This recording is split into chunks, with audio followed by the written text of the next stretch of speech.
de la sensibilisation par l'image. C'est que des amateurs. Alors, que des amateurs. C'est le jeu, mais. On est trop tôt. Il s'est réuni le 16 octobre. Voilà, c'est quoi ces célages? Alors, celle-là, je la trouve charmante, franchement. Elle est bonne, elle est fermée. Oui, voilà, des points durs, hein, c'est dur ce que c'est. Je vais arrêter ça. C'est toujours un bijou de l'impression et tout. Alors que quand même, tous les ans. Mais c'est vrai qu'il est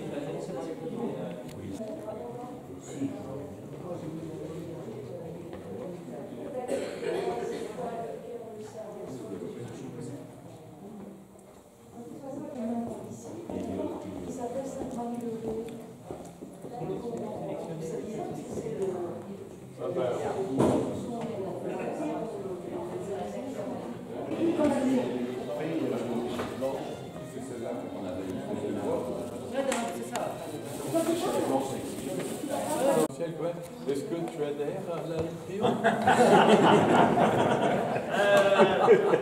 T'inquiète pas, j'ai un peu de temps. Alors on va rétrograder cette photo. Non, je suis pas adhérent, mais il faut que je le fasse. Tu vois, en rentrant en modèle, premier truc. C'est pas une réserve, c'est pas un espace protégé. Non, non, c'est pas un espace protégé. C'est comme votre oiseau dans l'aéronier. Et alors il y a des pourprés, c'est une espèce qui vit en colonie, mais ça reste des étangs très piscicoles, il y a beaucoup d'oiseaux. Donc là on est sur une bordure d'élophytes, même les roselières elles sont très éparses en fait. Il y a un peu de rubanier et puis ils s'entraînaient dans les rubaniers en bordure d'étang. Le matériel c'est quoi là? Là c'est un 500 mm. 500 ouais. Ah oui. Donc je suis en waders, je suis immergé dans l'eau sur. Ah oui, sur, ah oui, qui est dans l'eau. je suis dans l'eau, non, je suis au niveau de l'eau en fait, caché dans un arbre avec un filet de camouflage et j'attends plusieurs heures. Et sur une bouée de 500 alors? C'est comme. Non, il n'y a pas besoin de bouée en fait, donc j'ai le trépied, je tire au maximum, je l'immerge tout dans l'eau et je tiens bien le matériel et voilà. C'est aussi le camouflage qui est dans l'eau. Il y a du café chaud? Il n'y a rien. Ah oui, c'est méritoire. C'est mi-juin là.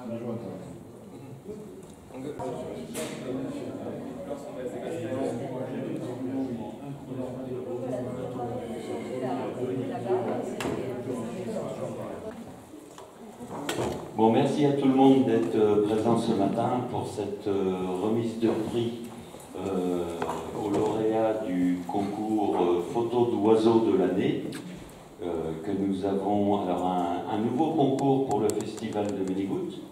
On a profité de cette période de confinement à l'association Caméra Natura pour réfléchir un petit peu sur le sens proposé au travers de cette animation de concours à l'occasion du festival de Ménigout tous les ans, qu'on organise depuis, Jean-Jacques, tu le dis, 12 ans, non 13 ans.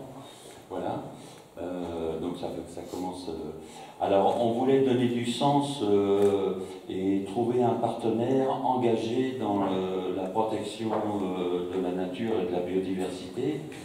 Et quoi de mieux que la LPO et d'ailleurs, bon, qui ont répondu immédiatement, sans délai. Et donc on a pu construire un concours qui a rassemblé sur 3 mois, c'était assez court, mais bon, voilà, 384 participations. Le jury, un comité de présélection a eu lieu dans un premier temps chez Bruno.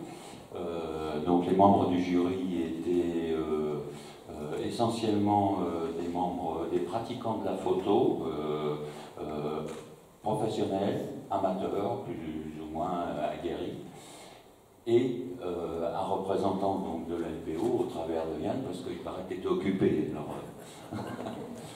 donc on a retenu 42 photos, si je ne me trompe pas. Et à l'issue... Oui, sur 400 participants. Ouais, sur 384, hein, voilà. Et le jury s'est réuni donc le 16 octobre, donc ça a été un petit peu chaud, et notamment pour Bruno, qui assure au sein de l'association, pour l'association, les impressions, donc c'était un petit peu chaud. C'est pour ça qu'aujourd'hui on vous présente, à l'occasion du festival, une version papier. On a retenu 10 photos, 10 auteurs, et parmi lesquels on a sélectionné un gagnant, un lauréat. Et le sens donné au concours est notamment offrir un séjour à l'aide évidemment de notre partenaire privilégié qui est LPO, dans un lieu de votre choix, de votre convenance entre le gagnant et la LPO, pour permettre au photographe, à l'auteur, de poursuivre son travail photographique. On ne fait plus l'outre-mer. Donc voilà, alors on est content de recevoir donc Quentin Gama, l'heureux élu, si tu veux rejoindre l'équipe. Et puis je vais laisser la parole à Alain, et puis Yann et Bruno, pour Imaginature. Quoi vous dire? La première remarque, c'est que on se demande au fond où est la frontière entre le professionnel et l'amateur. Quand les amateurs rejoignent les professionnels, je suis navré pour ce dernier, mais c'est vrai que ça évolue avec l'œil avisé, avec une technologie qui permet des approches probablement qu'on n'avait pas autrefois.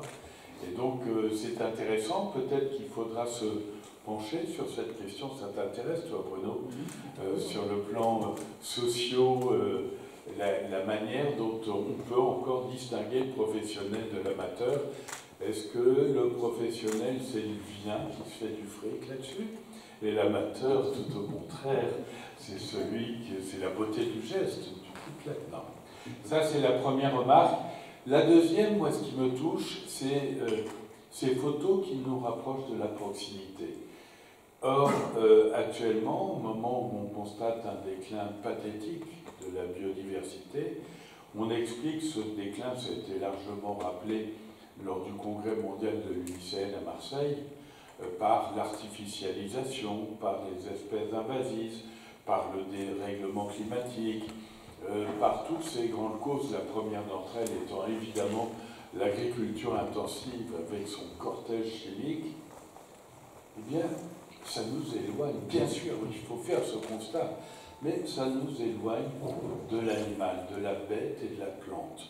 Or, je rappelle que certains d'entre vous s'en souviennent peut-être, dans les années 70, quand on voyait le déclin des espèces dites emblématiques, le grand-duc, le faucon pèlerin, le castor et combien d'autres, eh bien tous ces oiseaux, les vautours fauves, ont été sauvés, ces oiseaux et autres animaux, par l'action de proximité.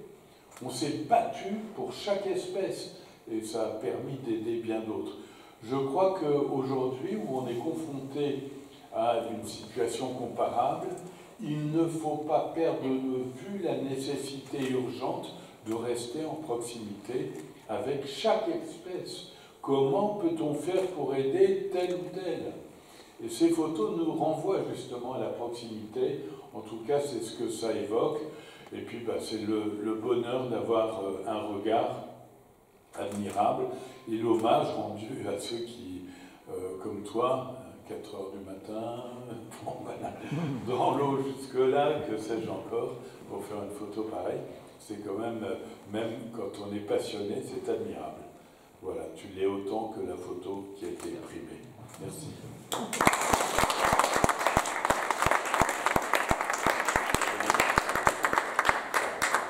Oui, merci Alain. Oui, moi, en tant que journaliste dans la presse, photo et maintenant animalière, nature, j'ai tout de suite été séduit par la volonté de l'association Caméra Natura de ne pas être un simple photoclub réunissant des gens qui photographient des animaux. Et notamment, cette volonté pour cette année de changer un petit peu la règle du concours, et Alain évoquait la notion de professionnalisme. On s'était aperçu au fil des années, et d'autres organismes, d'autres festivals, d'autres organismes qui organisent ce type de concours s'aperçoivent qu'on arrive à avoir des professionnels du concours photo. Et ces professionnels sont certes de très bons ouvriers, mais ne sont pas forcément de très bons naturalistes, et encore moins de très bons protecteurs. Je ne leur fais pas ce reproche, mais on le constate. On avait des chasseurs de primes. Il y a des concours dont maintenant les premiers prix sont assez élevés, c'est de la rémunération en cash. On a des concours où on a 3, 5, voire 10 000 euros. On arrive presque à des niveaux qui atteignent le World Press, qui est le concours photo le plus prestigieux. Et puis, on a voulu éviter, et on s'apercevait en discutant avec d'autres organisateurs qu'on retrouvait les mêmes photos, parfois des photos types, en fait, des photos qui collent bien à un concours, à une catégorie. Et on voulait éviter ça. Donc, d'où cette idée que la récompense ne soit pas uniquement pécuniaire, mais aussi sur des valeurs de protection, valeurs de découverte, valeurs de persévérance dans cette passion et cette admiration de la nature. Et notre grand bonheur, ça a été de constater que cette année, les participants étaient un peu différents, les photos étaient un peu différentes des années précédentes. C'est-à-dire qu'on avait vraiment des photos, on sentait que derrière il y avait une forme d'âme, une velléité d'observer, de garder un moment. C'est le cas en particulier de la photo gagnante, un très beau moment de brume, c'est le cas des échasses, c'est suspendu dans cet instant magnifique, c'est mis là en voie. Et le jury était très content de ça. Et le jury a vraiment jugé des images de nature, des images qui peuvent devenir des images militantes, des images qui incitent à regarder simplement à proximité de chez soi. Et j'espère qu'on va pouvoir appliquer ça, on y réfléchit en ce moment au magazine, on y réfléchit avec Caméra Nationale, avec les services de communication et publication de l'AIPO, à faire que cet esprit va revenir en tête de l'esprit, et non pas simplement les concours, les likes de l'Internet, les forums de discussion stériles, c'est la meilleure photo, c'est la moins bonne, c'est la plus ceci, c'est la meilleure photo du meilleur pâtissier dans le meilleur village de France, il y en a un peu marre de tout ça. Et des oiseaux qui sont là, le pique-marque, il est là-bas, il est sur sa branche, il a croisé une photographe, ça nous fait une image formidable et ça suffit. Voilà. Merci.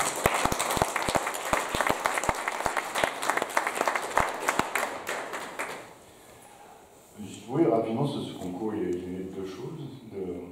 D'une opportunité, d'un contact avec Caméra Nationale, et de quelque chose qu'on avait vu aussi en Angleterre, qui est un concours de la photo d'oiseau de l'année qui existe depuis assez longtemps, avec une remise des prix qui est faite au Bird Fair en Angleterre, où j'ai eu la chance de participer en 2019 et d'assister à la remise des prix des concours, qui est vraiment un événement avec une salle avec plusieurs centaines, voire milliers de personnes qui viennent assister à la remise de concours en photo. De dire, tiens, il y a vraiment quelque chose à faire autour de ça, tout en essayant, comme disaient Bruno et Alain, d'avoir une démarche différente du concours, et des bêtes à concours, et des gens qui cherchent à être dans la compétition à tout prix, et parfois au détriment de leur sujet et des écosystèmes, en prenant des risques et en ayant des impacts qui ne sont pas négligeables. Donc d'imaginer une démarche, d'associer des professionnels de la photo de nature et la LPO, des professionnels de la protection de la nature et de la sensibilisation, pour viser essentiellement les amateurs, parce qu'on considère quand même que les professionnels de la photo ont déjà cette éthique et connaissent les précautions à prendre pour approcher la faune. Mais c'est une pratique qui se répand de plus en plus parce que le matériel est plus facile d'utilisation, un peu moins cher. Aujourd'hui, on peut même faire des photos nature acceptables avec un téléphone portable. On voit arriver beaucoup de drones. Et dans les sorties nature, de plus en plus, on se rend compte que les appareils photo remplacent les jumelles. Et les gens viennent de plus en plus avec du matériel photo pour observer directement les oiseaux et les prendre en photo. Donc c'est de pouvoir encadrer cette pratique tout en l'encourageant. On préfère toujours que les gens aient le réflexe de saisir un boîtier photo plutôt qu'un fusil en voyant un animal sauvage. Il n'y a pas de discussion là-dessus. On ne pas chercher à décourager et dire que c'est une formidable occasion que les gens s'intéressent à la nature et aux animaux. Et de réussir à travers cette démarche à les accompagner dans cette découverte. laisser la parole à Quentin.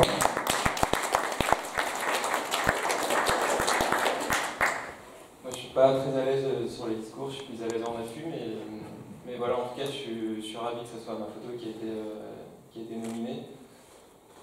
D'autant plus que c'est le côté éthique en fait qui a été mis en valeur pour ce concours-là, donc ça me touche d'autant plus.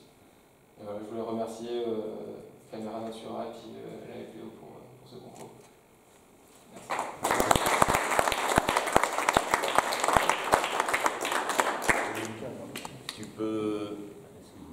Quentin, tu peux peut-être nous raconter ce que tu as dit en petit comité tout à l'heure pour que tout le monde puisse en profiter, l'histoire de cette photo. Alors, c'est une photo qui n'a pas été spécialement faite très tôt le matin. J'ai dû me lever tôt le matin, c'est-à-dire partir de chez moi en pleine nuit, donc sur les coups, alors ça doit être 4h du matin ou un peu avant. En juin, l'aube, c'est très tôt et pour pas déranger, il faut se lever très tôt, arriver sur le site de nuit. Donc là, j'ai 1 kilomètre à faire à travers la forêt avec mon matériel photo, donc le filet de camouflage, les waders, l'appareil photo et voilà, donc je m'installe avec ma frontale sur la zone d'affût, donc qui a été repérée quelques jours avant et j'attends que ça se passe. Alors là, je savais déjà en fait que le héron fréquentait ces branches-là, qu'il était sur ce boulot pour arracher des branches, donc j'ai profité de cette occasion pour essayer de réaliser cette photo. Donc tu es resté dans l'eau combien de temps? De 4h du matin dans les environs de 9h. L'eau là n'est pas très froide, donc avec des waders néoprène, c'est très agréable. Tu as juste fait la photo, tu as fait une interview. Alors ce qui est aussi très important, c'est que c'est un oiseau qui est très farouche, en tout cas au pays des étangs, là où j'habite, c'est une espèce qui est très farouche, donc il n'est pas question en fait quand l'oiseau se pose sur la branche de s'activer, en fait il faut attendre. Il va d'abord de toute façon, un peu comme tous les ardéidés, scanner son environnement. C'est une espèce très attentive comme la grande aigrette ou comme le héron. Et le moindre geste est vite perçu et peut faire fuir en fait l'oiseau, quoi. Donc là, il faut attendre que l'oiseau prenne confiance, qu'il scanne son environnement et qu'il va casser ses activités.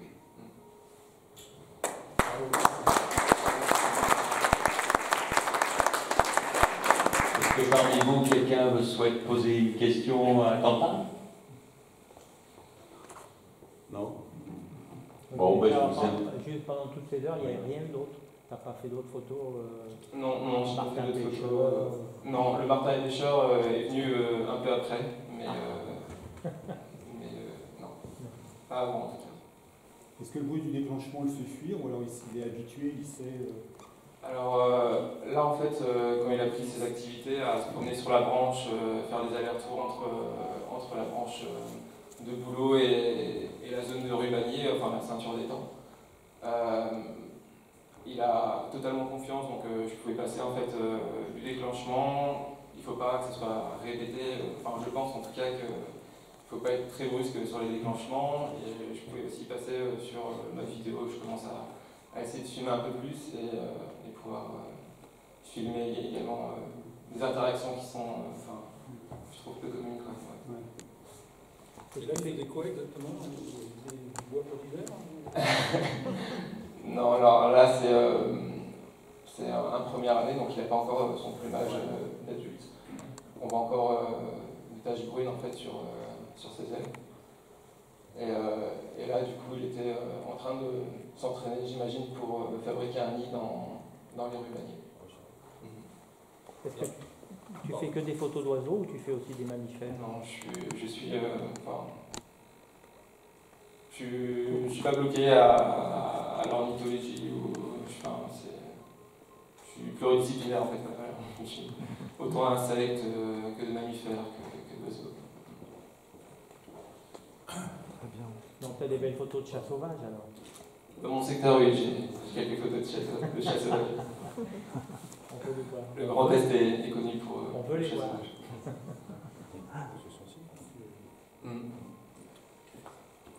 Merci. Moi, je veux bien te poser une question. Donc, tu as fait un repérage avant, et je voudrais savoir si en fait, tu as eu ta photo à la première fois où tu t'es posé pour le prendre, ou s'il a fallu que tu reviennes plusieurs jours. Alors, c'était la deuxième fois, oui. Donc, c'est toujours très aléatoire, en fait. Là, j'ai fait un premier affût, c'était la veille, où en fait, des oiseaux, enfin, il y a 3 individus sur cet étang-là. Alors, j'ai juste la certitude pour celui-là que c'est pas un adulte, les autres, j'en ai aucune idée. Mais en tout cas, ils étaient sur une lisière d'étang que moi, j'avais pas à la vue sur cette lisière. Et en fait, sur les coups de 6h30, 7h, les individus d'école se dispersent en fait sur l'étang, et notamment cet individu-là venait sur le boulot. J'imagine que son nid qu'il était en train de réaliser était dans la ceinture de rubanier. Et la première matinée, ça s'est pas passé comme ça, il n'est pas venu sur la grange. Bravo.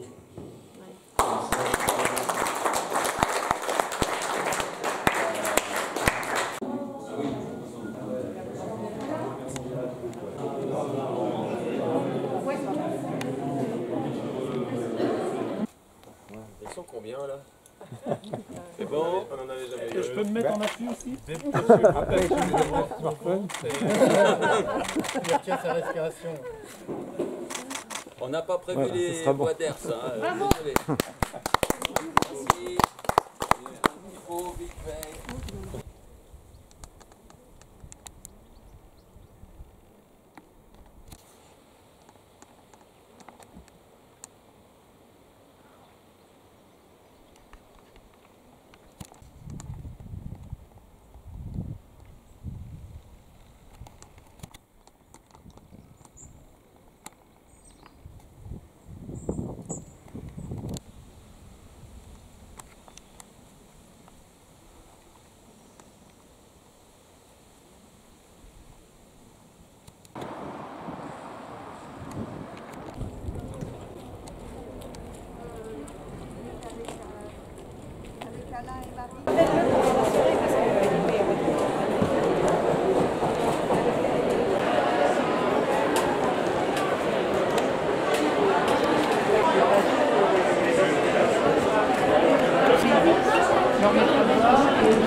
Bonjour, bonjour.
puis il y avait aussi des...